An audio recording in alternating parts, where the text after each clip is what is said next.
How did America rise up from a backwoods country to be one of the greatest nations the world has ever known?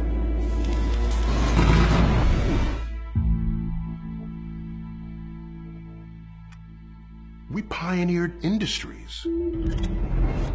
And all of this required the greatest innovations in science and technology in the world. And so, science is a fundamental part of the country that we are. But in this, the 21st century, when it comes time to make decisions about science, it seems to me people have lost the ability to judge what is true and what is not. What is reliable, what is not reliable. What should you believe, what should you not believe? And when you have people who don't know much about science, standing in denial of it, and rising to power, that is a recipe for the complete dismantling of our informed democracy. Let us demand that educators around America teach evolution not as fact, but as theory. An increasing number of parents showing skepticism about vaccinations. Voters have approved a ban on GMOs. They call climate change unproven science. That's not the country I remember growing up in. Not that we didn't have challenges. I'm old enough to remember the 60s and the 70s.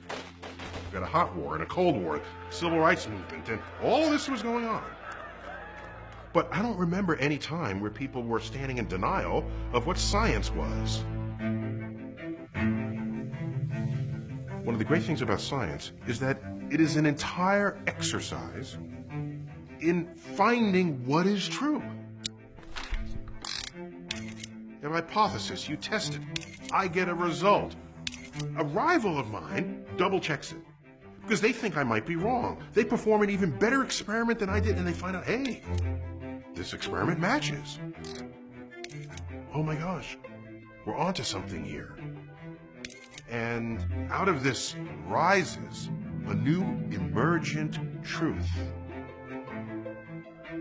It does it better than anything else we have ever come up with as human beings.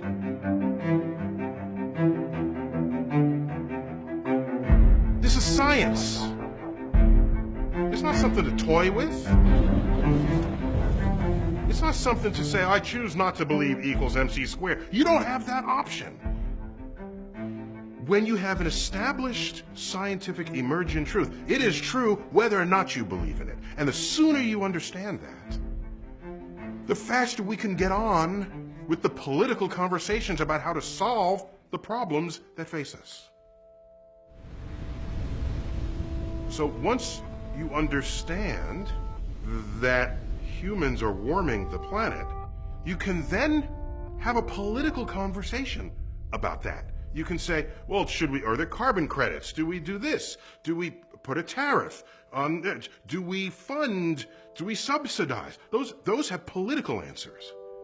And every minute one is in denial, you are delaying the political solution that should have been established years ago.